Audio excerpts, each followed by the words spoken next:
Pertama-tama, Bismillahirrahmanirrahim. Terima kasih saya mengucapkan kepada jurusan, sekarang namanya apa ya? Ilmu ekonomi ya? Sekarang Departemen Ilmu Ekonomi, Mas. Departemen Ilmu Ekonomi. Dulu waktu Iya. saya masih jurusan Ilmu Ekonomi Studi Pembangunan waktu saya masuk itu, IESP.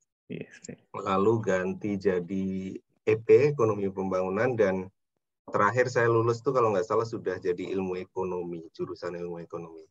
Ya. Terima kasih atas undangannya di acara yang sangat keren ini. Mas Satu juga terima kasih sudah tadi memberikan pengantar dan perkenalan kepada teman-teman semua yang hadir di acara pagi ini. Mas Satu ini udah akrab sama saya karena beberapa kali ikut kegiatan bersama dengan Mas Atu ini, jadi saya senang sekali bisa duet dengan Mas Atu ya di acara pagi hari ini. Saya langsung screen share saja. Jadi kemarin sama Pak Dias saya diminta bicara mengenai Global Economic Outlook. Ini sebenarnya materi yang cukup berat untuk disampaikan secara ini ya, virtual ya, apalagi ke audiens yang sangat beragam. Saya tanya audiensnya mulai dari mahasiswa semester 1 sampai mahasiswa doktoral. Jadi ini mudah-mudahan nanti bisa mengena ke teman-teman audiens pagi hari ini. Ini nanti kalau misalkan ada yang nggak jelas atau ingin ditanyakan, langsung interrupt saja nggak apa-apa. Atau mau nanti langsung tanya di akhir acara juga. Silakan ya, teman-teman. Jadi hari ini kita akan berbicara mengenai perkembangan ekonomi global. Ini gambaran ekonomi global sekarang. Ini satu gambar ini bisa menggambarkan situasi ekonomi global sekarang.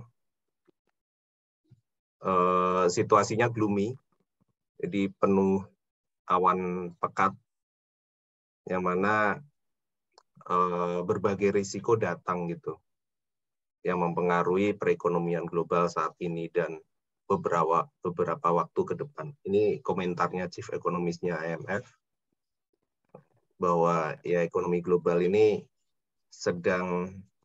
kita sedang mengalami situasi yang tidak baik-baik saja gitu, karena berbagai risiko yang sedang muncul di perekonomian global saat ini.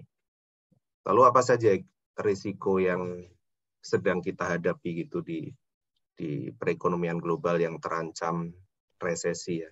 Beberapa prominent ekonomis menyampaikan bahwa ya ekonomi global harus siap-siap menghadapi risiko resesi dalam beberapa waktu ke depan. Nah, ini saya tampilkan, ini proyeksi pertumbuhan ekonomi global yang disusun oleh IMF di tahun 2022 ini dan 2023. Ini proyeksi bulan Juli. Kita lihat di proyeksi bulan Juli ini, pertumbuhan ekonomi di semua negara dipangkas oleh IMF. Ini kita lihat yang di tabel ini ya. Ini kita bandingkan proyeksi yang dirilis April sama proyeksi yang dirilis pada bulan Juli kemarin, itu bedanya cukup signifikan. Jadi misalkan kayak negara maju itu beda proyeksinya, atau IMF bilangnya revised down, itu sekitar 0,8%. Itu hanya dalam waktu beberapa bulan saja. Pandangan IMF tentang ekonomi dunia ini sudah berubah cukup drastis. Misalnya Amerika Serikat bahkan dia dipangkas proyeksinya sekitar 1,4%. Untuk Indonesia sendiri kita lihat bahwa fundamental ekonomi domestik masih cukup kuat dan tren pemulihan ini masih on track,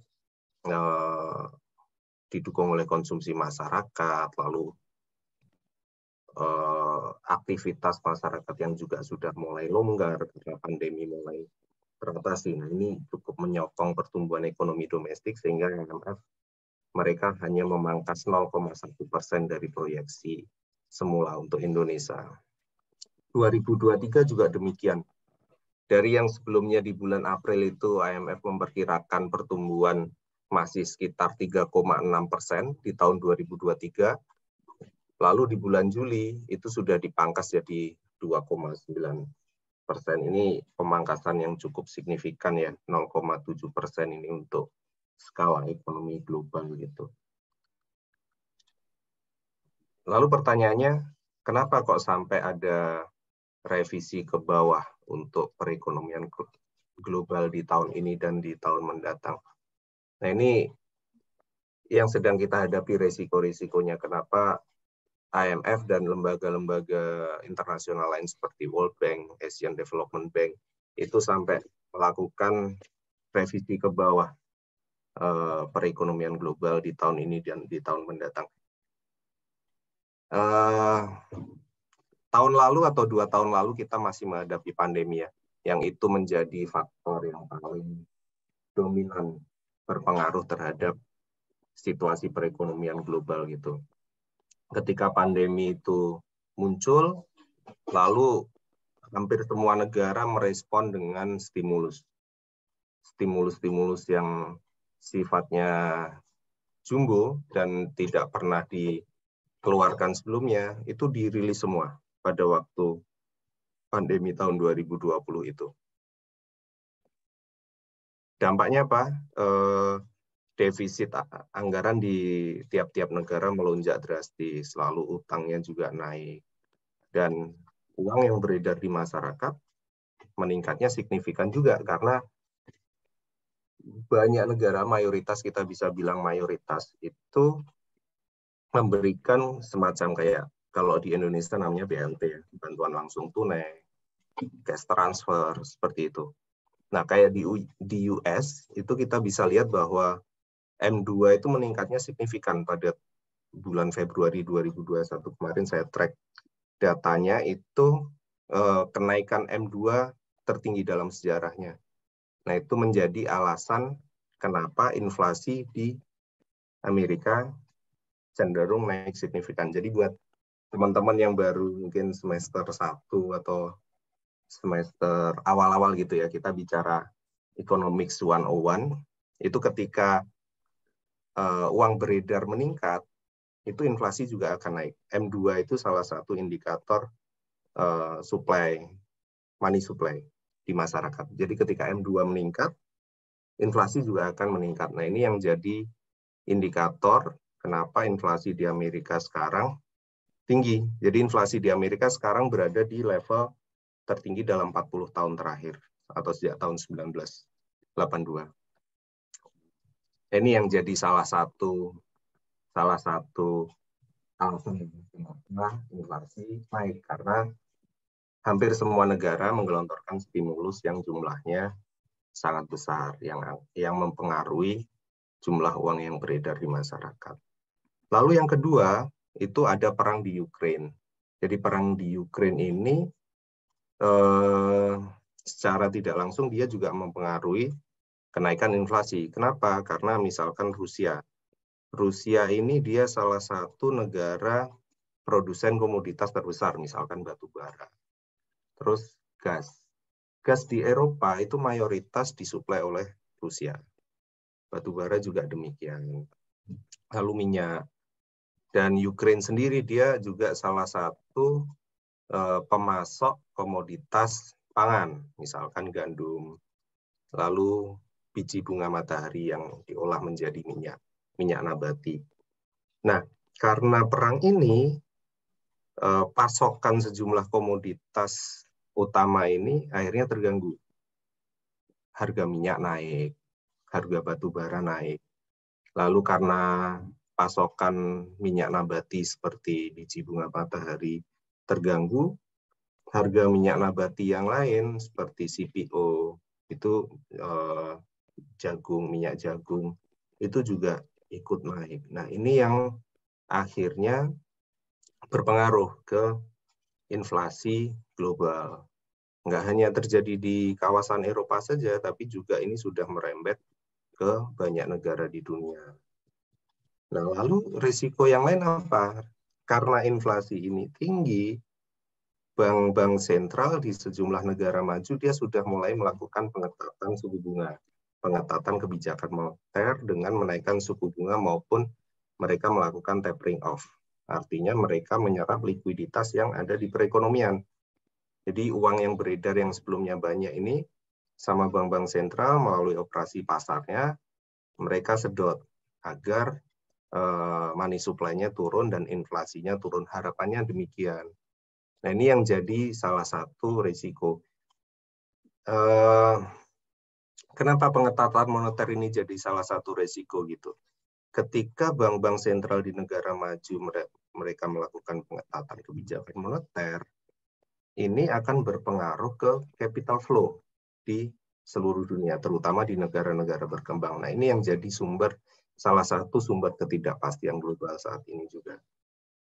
Nanti buat teman-teman yang misal baru di semester awal, kalau ada yang nggak paham langsung tanya saja, nggak apa-apa ya. Ini memang saya agak sulit juga untuk mencari materi yang pas untuk semua level di kampus gitu. Atau nanti Mas Satu kalau misalkan mahasiswanya ada pertanyaan bisa langsung disampaikan saja ya Mas ke saya, Mas. Nah, ini selanjutnya. Nah, ini inflasi yang tadi sudah saya sampaikan bahwa inflasi di banyak negara ini sudah spike ke level tertinggi. Ini kita bisa lihat, ini saya tampilkan yang negara-negara maju saja, yang advanced countries, seperti di Eurozone, ini dia udah, teman-teman bisa melihat kenaikannya nggak santai ya, jadi langsung dia naik tinggi gitu. Amerika juga demikian. Amerika walaupun di bulan Juli kemarin sudah mulai melambat, tapi itu masih di level tertinggi dalam 40 tahun terakhir.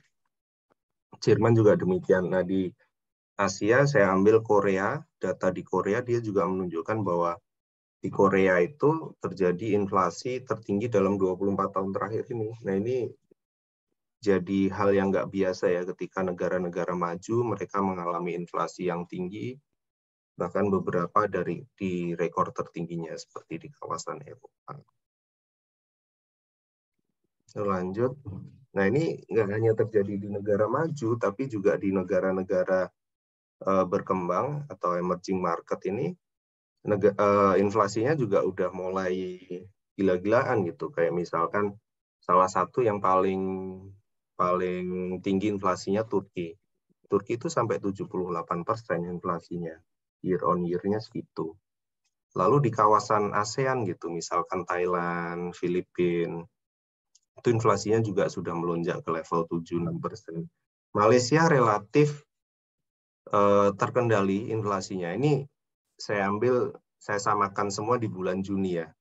Karena ketika saya ngambil data di bulan Agustus, belum semuanya keluar gitu. Jadi biar adil semuanya saya ambil data di bulan Juni. Walaupun Malaysia di bulan Agustus itu kemarin juga sudah naiknya cukup signifikan ke level 4 sekian persen gitu. Nah, faktor utamanya selain di agregat demand karena kenaikan uang beredar tadi, itu juga di harga makanan dan energi. Ini mayoritas negara-negara ini faktor penyumbang inflasinya itu dari volatile food. Sama harga energi itu salah satu kontributor utama inflasi terbesar saat ini. Ini karena tadi beberapa komoditas utama, pangan dan energi itu naiknya sangat signifikan. Kayak misalnya batu bara itu naiknya udah year to date-nya 100 sekian persen. Lalu minyak juga puluhan persen naiknya year to date. Itu jadi kontributor utama inflasi. Nah, ini diperparah beberapa negara kemarin itu melakukan trade restriction ya. Misalnya Malaysia gitu. Malaysia karena pasokan ayam di dalam negerinya itu berkurang atau terbatas gitu, dia akhirnya tidak melakukan ekspor ke Singapura. Nah, akhirnya di Singapura juga pasokan ayam ketat, harganya naik juga. Jadi orang-orang Singapura sempat mengalami kelangkaan ayam. Jadi harganya naik. Nah, itu yang juga menjadi penyumbang inflasi. Lalu juga beberapa negara lain seperti India, dia melakukan trade restriction ke CPO, lalu juga ke komoditas-komoditas lain yang dilakukan oleh beberapa negara lain. Nah, ini yang memperparah inflasi di sejumlah negara, baik emerging market maupun advanced countries. Nah, ini respon dari tingginya inflasi. Respon dari tingginya inflasi ini kalau kita dulu belajar Econ 101 ya, ketika inflasi tinggi, bank sentral akan menaikkan suku bunga. Itu normalnya seperti itu. Nah, ini yang juga dilakukan oleh sejumlah bank sentral di banyak negara. Ini saya ambil contoh yang negara-negara maju. Misal The Fed. The Fed itu bank sentralnya Amerika. BI-nya Amerika. BI-nya Amerika dia ini yang di grafik kanan atas ini dia di kondisi normal, dia suku bunganya stabil. Jadi ketika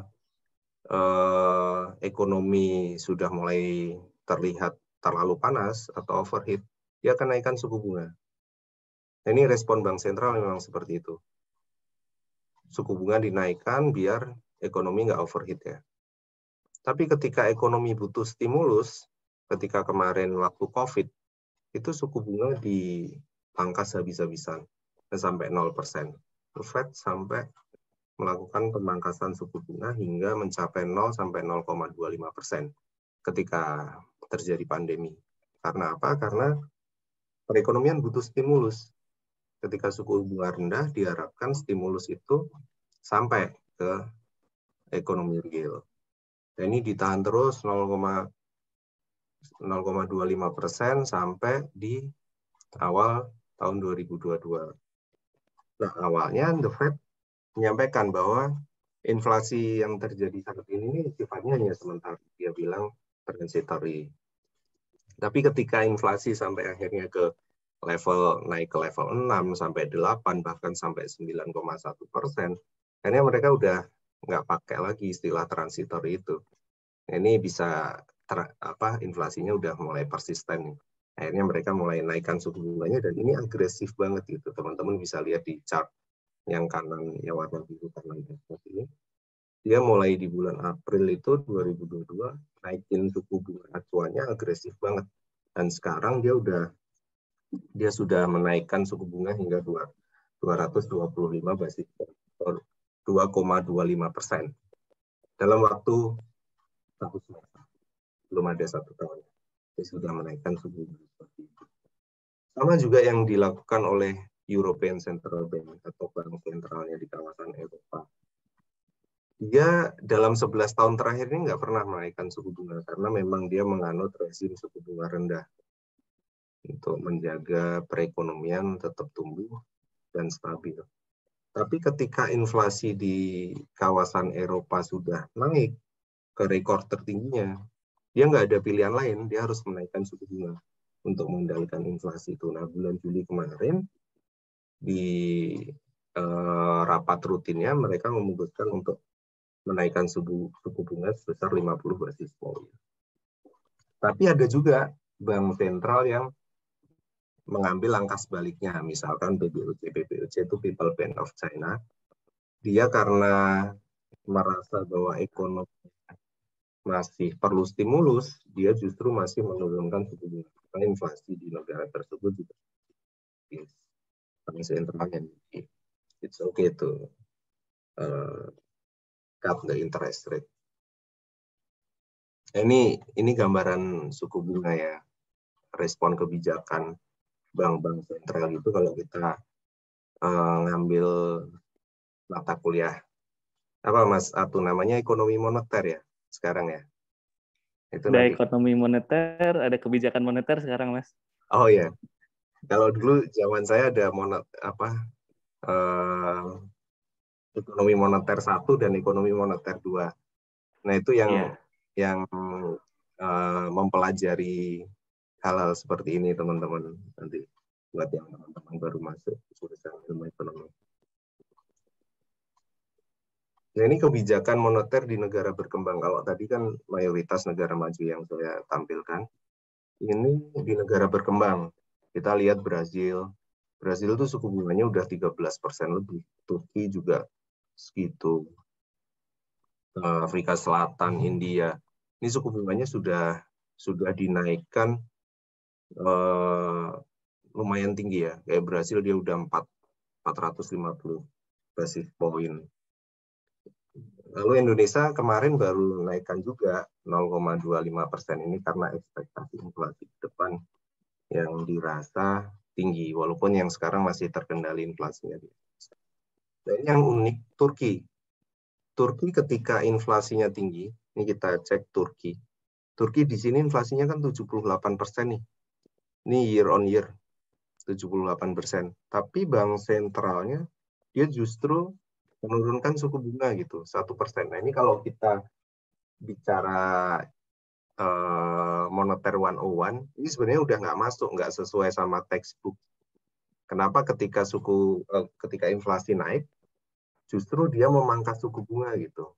Nah ini beberapa analis itu memandang bahwa Turki ini dia menerapkan apa ya istilahnya MMT, Modern Monetary Theory. Jadi inflasi yang tinggi itu bukan disebabkan oleh agregat demand, bukan obatnya bukan dari suku bunga gitu, tapi lebih ke tax, ke government spending gitu. Jadi kelompok ekonom itu memandang bahwa suku bunga itu harusnya netral, nol. Tapi untuk mengendalikan inflasi itu bisa melalui kebijakan seperti itu tadi. Pajaknya dinaikkan. Memang pajaknya di Turki tahun ini naik ya, beberapa pajak itu.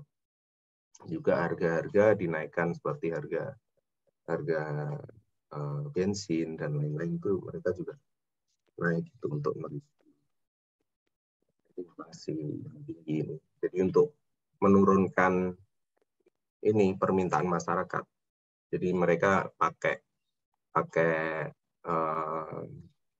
harga dan pajak. Nah, itu yang dilakukan Turki ini cukup unik. Nanti teman-teman bisa diskusi sama Bapak Ibu dosennya di kelas. Kenapa Turki mengambil langkah yang out of the box. Ya, ini nggak ada di buku teori kelas ini yang dilakukan oleh Turki. Nah, lalu selanjutnya ketika bank sentral itu menaikkan suku bunga, itu tadi saya sampaikan bahwa bakal ada capital outflow dari emerging market. Jadi gini, ini istilahnya interest rate differential ya. Jadi ketika suku bunga negara maju dengan negara berkembang, selisihnya hanya sedikit, orang akan cenderung menaruh dananya itu di negara maju. Kenapa? Karena resikonya lebih kecil dibanding di negara berkembang. Nah ini yang sekarang sedang terjadi di dunia saat ini karena negara-negara maju mulai menaikkan suku bunganya, misalkan Amerika ke level 2,5%, ya orang cenderung akan memindahkan dananya dari misalkan Turki ke Amerika atau dari misalkan dari Indonesia ke Amerika. Itu normal mengingat resiko yang ada di negara berkembang lebih tinggi. Nah ini kita tracking dari datanya IMF itu tahun 2022 ini capital outflow itu dominan di negara berkembang. Bahkan Cina yang dia selama ini selalu mengalami capital inflow, tahun ini sudah mulai mengalami capital outflow. Jadi Cina itu terakhir terjadi capital outflow di Cina tahun 2015. Jadi ketika mereka merilis cadangan mata uang asingnya itu, tapi tujuannya untuk devaluasi yuan pada tahun itu. Jadi 2015 kita bicara ini ya, sejarah perekonomian, tapi belum jauh-jauh banget sebenarnya sejarahnya.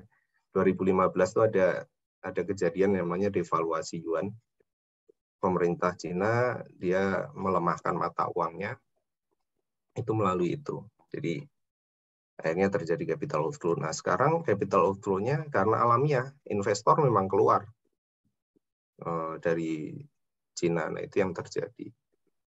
Nah, juga ketika bank-bank sentral menaikkan suku bunga, uncertainty ini naik. Nah, ini kita bisa lihat bahwa uncertainty index di semester pertama itu levelnya sudah hampir setinggi level ketika awal-awal pandemi di tahun 2020.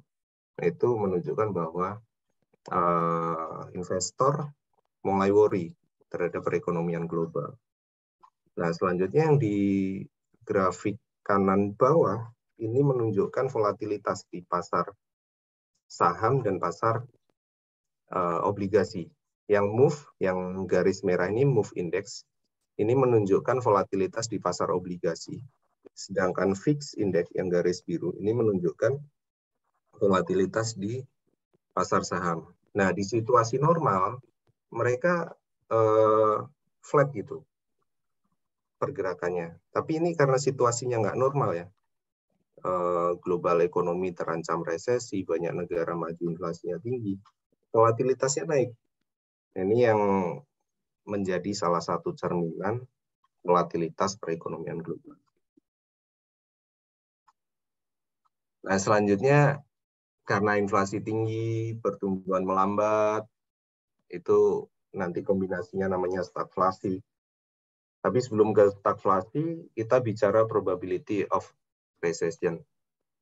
Ini dari survei yang dilansir oleh Bloomberg. Banyak negara-negara maju yang kemungkinan terjadi resesi di sana sudah cukup besar. Misalnya Europe itu udah di atas 50%, Amerika 40%. Bahkan Amerika sekarang kan sudah masuk istilahnya namanya technical recession ya. Ketika 2 triwulan berturut-turut perekonomiannya negatif, itu mereka udah masuk technical recession. Ini juga kita ngelihat indeks-indeks risiko seperti monetary policy uncertainty, terus ketakutan terhadap resesi ini naik semua. Ini memang menunjukkan bahwa perekonomian global saat ini sedang tidak baik-baik saja. Nah, itu yang harus kita waspadai. Nah, ini kita bicara lebih teknis di pasar saham. Ini saya tampilkan beberapa indeks saham utama di beberapa negara. Ini yang kiri atas ini indeks saham di Amerika, DJI ini Dow Jones, S&P, Nasdaq ini saham-saham teknologi. Ini secara year to date mereka masih minus. Kayak misalnya Dow Jones itu dia jadi patokan bursa saham global. Jadi kalau Dow Jones melemah, bursa saham global ikut melemah. Dow Jones hijau, global ikut hijau. Nah, ini Dow Jones saja di per kemarin itu secara year to date masih minus sekitar 14%, 14 poin something persen. Itu cukup dalam minusnya di Dow Jones. Nah, kita lihat juga yang di bursa saham Amerika gitu. FTSE 100 ini di Inggris, DAX ini di Jerman, terus CAC ini di Prancis. Ini year to date-nya masih minus semua. Ini memang menunjukkan bahwa investor masih khawatir terhadap arah perekonomian global ke depan ini. Makanya mereka cenderung melakukan sell off atau aksi jual di pasar saham. Di Asia kayak Nikkei, Shanghai, Hang Seng. Nikkei itu Jepang, Hang Seng itu Hong Kong, Shanghai di China itu juga masih melemah. situasinya. Sentimennya apa? Sentimennya dari pengetatan kebijakan moneter The Fed, terus lalu di Eropa itu karena ada ancaman krisis energi. Apalagi ini masuk musim dingin ya, ketika musim dingin kan permintaan listrik akan naik tuh, terutama untuk permintaan pemanas ruangan ya, heater, itu naik biasanya. Nah, karena pasokan gas dari Rusia mulai berkurang, itu beberapa negara di Eropa seperti Jerman misalkan, dia sudah mulai membangkitkan lagi, mengaktifkan pembangkit listrik batu bara. Hanya permintaan batu bara dari kawasan Eropa mulai meningkat beberapa bulan terakhir ini untuk antisipasi musim dingin aja. Lalu di Cina juga investor khawatir terhadap kebijakan zero COVID itu yang dikhawatirkan akan melemahkan ekonomi global ke depan. Nah, ini sentimen-sentimennya di pasar. Nah, ini yang sebenarnya agak mulai dikhawatirkan ya, ketika Amerika dan China melemah dua-duanya. Itu ekonomi global pasti akan keseret banget. Dulu ketika tahun 2008, krisis 2008 itu kan yang melemah Amerika, tapi Cina masih kuat gitu. Jadi pertumbuhan ekonomi global masih ditopang oleh Cina. Nah, sekarang dua negara dengan perekonomian terbesar di dunia ini sama-sama melemah. Itu dampaknya ke global pasti tinggi, besar. Nah, ini yang saat ini sedang dikhawatirkan oleh banyak ekonom maupun analis. Bahwa dua raksasa ekonomi dunia ini sama-sama lagi sakit nih. Gimana nanti perekonomian global ke depan? Siapa menopang? Itu pertanyaan besar. Ini kita bicara mengenai lebih spesifik di Amerika Serikat karena Pak Dias kemarin bilang ini lebih ke data exploration ya. Jadi saya diminta untuk mengeksplorasi data-data ekonomi gitu global di kawasan. Ini saya coba tampilkan data-data ekonomi di Amerika Serikat. Nah, ini yang di grafik pojok kanan kiri ini gambaran pasar tenaga kerja di Amerika Serikat saat ini. Jadi unemployment-nya rendah itu 3,6. Ini sudah kembali ke level sebelum pandemi. Lalu initial jobless claim ini seperti jadi ketika ada orang nganggur di Amerika gitu, mereka akan ngeklaim kayak tunjangan-tunjangan pengangguran gitu-gitu. Nah, itu tergambar di sini. Itu juga rendah, artinya pengangguran di Amerika nggak banyak. Nah, ini yang kalau kita ini ya belajar Philip Curve gitu ya, itu kan ada korelasi tuh. Harusnya saya gambarkan grafiknya nih. Kalau ada papan tulis, jadi horizontal aksisnya ini kan unemployment, vertikal aksisnya inflasi. Ketika unemployment-nya rendah, inflasi itu tinggi.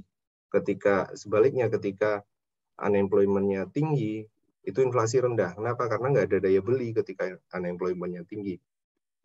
Daya beli masyarakat turun, inflasinya ikut turun. Tapi ketika unemployment-nya rendah atau full employment, itu inflasinya akan tinggi.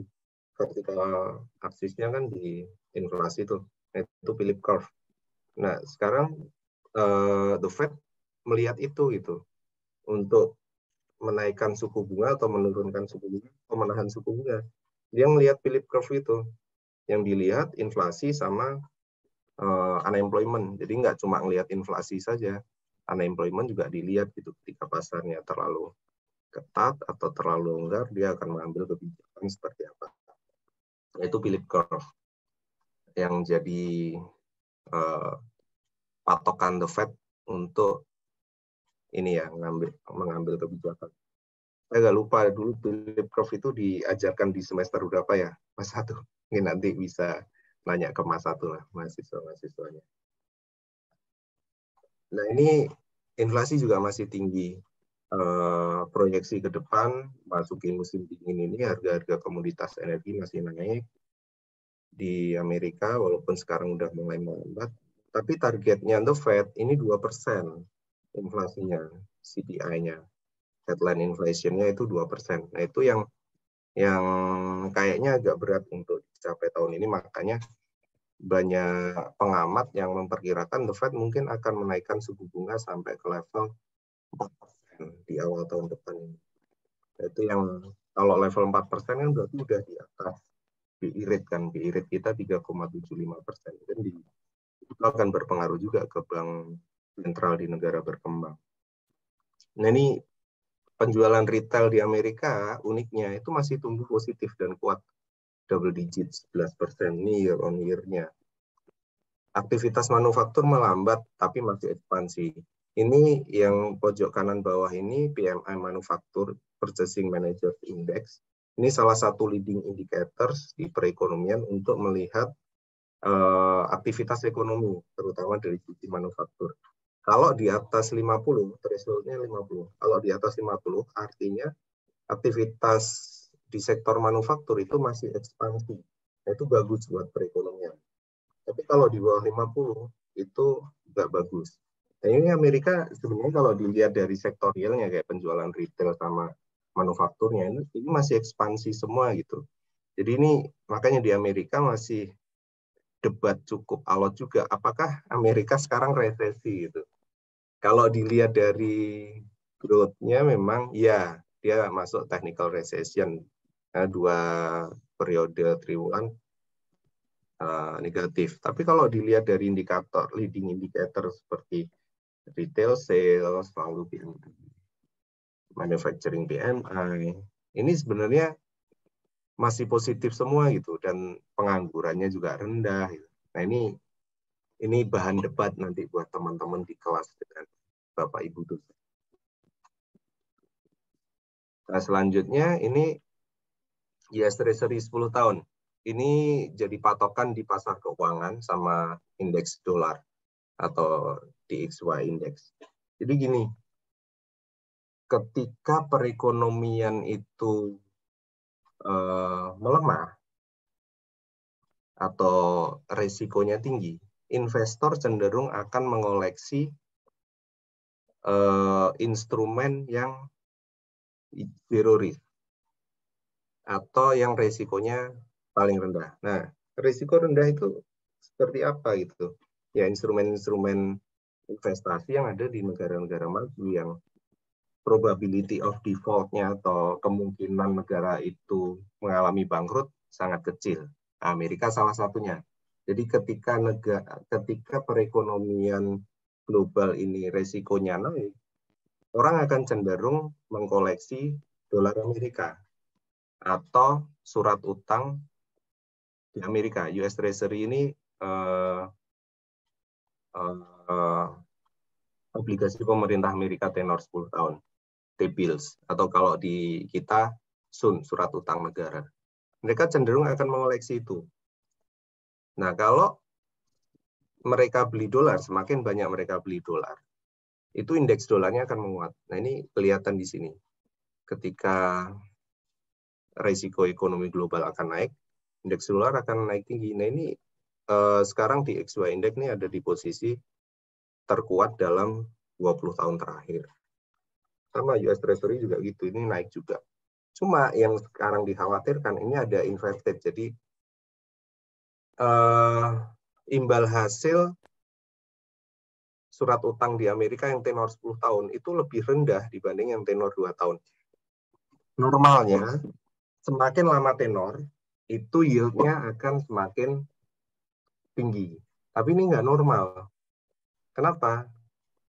Investor cenderung melepas tenor 2 tahun. Tenor jangka pendek ini dilepas dan mereka beralih ke tenor jangka panjang. Dari 2 tahun dijual, terus mereka beli surat utang yang tenor 10 tahun. Kalau mereka melepas surat utang, itu yield-nya akan naik. Karena pemerintah akan memberikan iming-iming, ya udah deh aku kasih bunga yang lebih tinggi gitu. Tapi kamu jangan lepas ya. Sebaliknya, kalau permintaannya meningkat, imbal hasil yang ditawarkan biasanya turun. Nah, inverted yield curve ini di Amerika selalu jadi sinyal resesi. Jadi kalau teman-teman melihat data ya sebelum-sebelumnya resesi di Amerika, itu selalu diawali oleh inverted yield curve di pasar obligasinya. Nah, sekarang terjadi inverted yield curve nih. Kemungkinan tahun depan terjadi resesi sangat besar kalau kita melihat historisnya. Nah, itu yang sekarang dijadikan perhatian di Amerika Serikat sekarang ini. Ini fenomena unik inverted yield curve ini yang selalu jadi sinyal Amerika masuk resesi atau enggak. Kalau dilihat ini sih kemungkinan terjadi resesi sangat besar. Nah, ini Eropa. Eropa juga gitu. Inflasinya udah masuk ke level tertinggi sepanjang sejarah, terus juga European Central Bank-nya mulai naikkan suku bunga. Aktivitas manufakturnya masih ekspansif, di zona ekspansif di atas level 50, tapi sudah mulai melambat. Nah, yang agak susah di penjualan retailnya nih. Retail sales-nya dia udah mulai terkontraksi di bawah. Pertumbuhannya udah mulai minus. Ini yang dikhawatirkan dari Eropa. Nah, Asia bagaimana? Asia ini kita sangat tergantung sebenarnya sama China gitu ya. China mereka masih zero COVID policy, artinya ketika ada satu aja kasus COVID di satu wilayah gitu, satu wilayah itu langsung lockdown. Nah, itu yang nggak baik buat perekonomian juga. Tapi penjualan retail di Cina udah mulai naik di bulan Juni itu, dia year on year-nya 8% pertumbuhannya. Terus aktivitas manufakturnya juga mulai naik, mulai ekspansi, dan memang kebijakan Bank Sentral Cina ini memang masih akomodatif, itu dia masih memangkas suku bunga untuk memberikan stimulus ke perekonomian. Ini di Cina, gambarannya seperti ini. Kenapa yang Asia saya tampilkan Cina ya karena ini perekonomian terbesar di kawasan Cina batuk, Asia batuk gitu. Semua pasti terkena imbasnya. Nah, sekarang tergantung ininya, magnitude-nya besar atau enggak dampaknya itu ke kawasan. Ini harga komoditas salah satu yang jadi sumber penyebab inflasi. Kalau kita lihat, yang kiri ini komoditas energi ya, coal sama oil. Ini pakai yang jenisnya crude, Brent sama WTI. Ini masih tinggi juga. Sama juga yang batu bara itu malah sempat kemarin kembali ke dia menembus rekor tertingginya karena prospek permintaan menjelang musim dingin naik, lalu pasokannya nggak bisa memenuhi demand-nya, itu yang bikin harga batu bara naiknya kencang. Minyak juga demikian. OPEC dia malah akan memangkas produksi. Jadi pertemuan 5 September kemarin, OPEC sepakat akan memangkas produksi sekitar 100.000 barel per hari kalau saya nggak salah lihat data. Dan permintaan bensin di Amerika ini sekarang lagi tinggi, itu jadi nggak match antara demand and supply-nya. Jadi kalau demand-nya lebih tinggi dari supply kan harganya akan naik. Jadi prospek harga ke depan kemungkinan masih akan tinggi juga oil and coal ini. Nah, untuk soft commodities kayak ini lebih ke komoditas pangan ya, gandum, jagung, kedelai. Ini juga year to date-nya masih tinggi, kecuali CPO ya. CPO udah year to date-nya udah turun karena pasokannya melimpah dan juga permintaannya naik. Tapi nanti khusus untuk CPO ini konsumen terbesarnya kan India. India nanti menjelang bulan Oktober itu ada namanya Hari Raya Diwali. Itu biasanya permintaan CPO akan naik di periode itu. Ini yang kemungkinan prospek harganya ke depan juga masih akan naik untuk CPO. Next, nah ini kayaknya nggak afdol kalau saya bicara global tapi tanpa bicara perekonomian domestik. Ini kita lihat perekonomian dalam negeri growth-nya masih bagus ya. Kemarin di Q2 kita tumbuh 5,4%, ini di atas konsensus, di atas ekspektasi market. Kita bisa tumbuh sekian. Ini memang dorongannya dari ekspor, terutama ekspor komoditas. Itu kinerjanya luar biasa tahun ini. Enggak impor naik, tapi yang kita syukuri kenaikan impor ini dari bahan baku dan barang modal. Jadi artinya ketika impor bahan baku dan barang modal ini naik, aktivitas produksi di dalam negeri juga naik. Jadi produsen di dalam negeri ini dia ngimpor bahan baku dan barang modal sekarang itu untuk keperluan produksi 3 bulan sampai 6 bulan ke depan. Jadi kalau sekarang impornya naik untuk bahan baku dan barang modal, kita bisa optimis satu triwulan atau 2 triwulan ke depan ekonomi masih akan tumbuh kuat.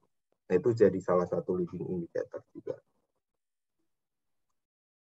Nah, ini saya tunjukkan sekilas snapshot pasar keuangan domestik. Rupiah yang sebelah kiri ini, kiri atas, ini walaupun kita melemah secara year to date gitu, tapi kinerja kita masih lebih baik dibanding banyak negara yang lain, kayak misalnya yen Jepang, lalu juga euro, won Korea, Malaysian ringgit, rupiah India, Thailand baht. Ini pelemahannya lebih dalam dibanding nilai tukar rupiah gitu. Lalu juga IHSG jadi salah satu indeks saham yang positif year to date-nya tahun ini. Nah, ini lihat kayak Dow Jones tadi saya sampaikan 13% minusnya, ini Amerika. Kospi itu hampir 20%, 19% minus. Jerman minus 17%. IHSG indeks harga saham gabungan Indonesia itu justru positif 9%. Ini menunjukkan bahwa investor percaya dengan progres pemulihan ekonomi Indonesia gitu dan kinerja sektorial ke depan. Ini tekanan terhadap rupiah menurun. Ini kita bandingkan rupiah spot hari ini dengan rupiah 1 bulan ke depan. Semakin kecil spread-nya itu berarti tekanannya semakin menurun. Nah, yield juga walaupun kita cenderung naik, tapi masih terkendali di level 7%. Ini yield-nya SBN tenor 10 tahun. Ini yang kemarin kebijakan diambil BI untuk menaikkan suku bunga ini sebenarnya untuk mengurangi interest rate diferensial. Jadi spread dengan atau selisih antara suku bunga BI dengan The Fed ini kan udah tipis sekitar 1% kemarin. Nah, ini BI harus menaikkan itu untuk menjaga nilai tukar rupiah. Karena mereka kan kalau nggak naik kan nilai tukar rupiahnya akan tertekan kan. Makanya cadangan devisa sempat turun sekitar 4 miliar dolar dalam sebulan itu untuk intervensi di pasar rupiah, pasar nilai tukar. Nah, kalau kita lihat likuiditas perekonomian di sini, ini saya gambarkan secara umum aja. Kredit perbankan masih tumbuh 10%, lalu juga likuiditas perekonomian masih longgar. Kita lihat M1-nya juga masih tumbuh double digit. DPK itu dana pihak ketiga perbankan atau dana simpanan yang teman-teman tabung di bank itu masih naik 9% juga. Nah, ini menunjukkan bahwa likuiditas perekonomian Indonesia ini masih longgar dan kita masih punya banyak amunisi untuk menahan risiko global terutama di pasar. Nah, itu tadi terakhir yang bisa saya sampaikan ke teman-teman di acara hari ini. Semoga ini bermanfaat untuk menambah pengetahuan kita semua mengenai perkembangan ekonomi global dan sekelumit perekonomian domestik. Saya mohon maaf bila ada penyampaian yang kurang tepat, dan terima kasih atas kesempatan yang diberikan kepada saya untuk acara yang luar biasa ini. Saya kembalikan ke Mas Agus. Teman-teman, kami mohon maaf karena waktunya terbatas. kita belum bisa fasilitasi, belum kita bisa bahas pertanyaan tersebut. Nanti mungkin bisa di kesempatan lainnya. Nah, terima kasih Mas Reza selaku narasumber diskusi kita kali ini. Beberapa tadi sudah kita bahas bersama, mulai dari beberapa outlook ekonomi, dan memang tadi seperti yang disampaikan Mas Reza, setuju juga memang outlook ekonomi itu bahasan yang cukup berat dengan ragam varian dari peserta yang cukup beragam hari ini. Jadi tapi setidaknya ini menjadi pemicu awal, Mas, bahwa kita untuk melek data, mengeksplor dan memahami fundamental basic konsep dari data tersebut itu menjadi penting, sehingga kita nanti sebagai ekonom analis bisa melakukan pengamatan yang clear dan mengambil keputusan kebijakan yang akurat. Mungkin itu, Mas Reza, ada yang ingin disampaikan, Mas? Terakhir, sebagai penutup mungkin saran buat adik-adik gimana, Mas? Terima kasih Mas Ati ya. Silakan. Ya memang kita yang kuliah di Departemen Ilmu Ekonomi itu harus benar-benar bisa memahami yang namanya data-data ekonomi, lalu juga transmisi dari data itu, misalkan ketika money supply atau M2 itu naik, nanti dia akan terus kemana, misalnya ke inflasi juga. Hal-hal basic seperti itu teman-teman memang harus perkuat, dan kalau bisa jangan sampai lupa gitu hal-hal yang fundamental ya untuk kita jadikan sebagai analisis di ilmu ekonomi, karena itu nanti apapun kerjaan teman-teman setelah lulus gitu, itu pasti akan bermanfaat. Cara kita memahami data, cara kita menganalisis sebuah persoalan itu akan bermanfaat dimanapun nanti teman-teman akan melanjutkan karir ke depannya. Itu aja sih Mas Atu yang bisa saya tambahkan. Semangat buat teman-teman Departemen Ilmu Ekonomi FEB UB ya. Ya, baik. Itu dia teman-teman dari Mas Reza, Kementerian Keuangan, Badan Kebijakan Fiskal Republik Indonesia ya. Jadi semoga bisa menjadi inspirasi kita bersama dan bahan pembelajaran lebih lanjut. Nah, untuk itu karena waktu yang terbatas juga, saya selaku moderator undur diri. Untuk selanjutnya saya kembalikan ke MC. Terima kasih. Assalamualaikum warahmatullahi wabarakatuh.